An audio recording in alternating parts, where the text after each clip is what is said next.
Well, here's the new fuel pump in the gas tank. You know, you have to take out the whole gas tank to get to the fuel pump. Anyway, there's the hoses that go from the filler outside the car. And that's a vent there on the right. And then over here, you got some more hoses. So we'll see how that goes. Anyway, can't see too much, I guess.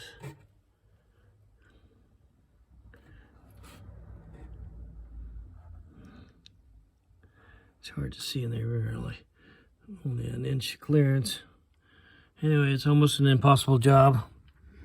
I made an access hole here in the trunk so I can a little bit easier to work, but I guess if you can do it without, it's okay.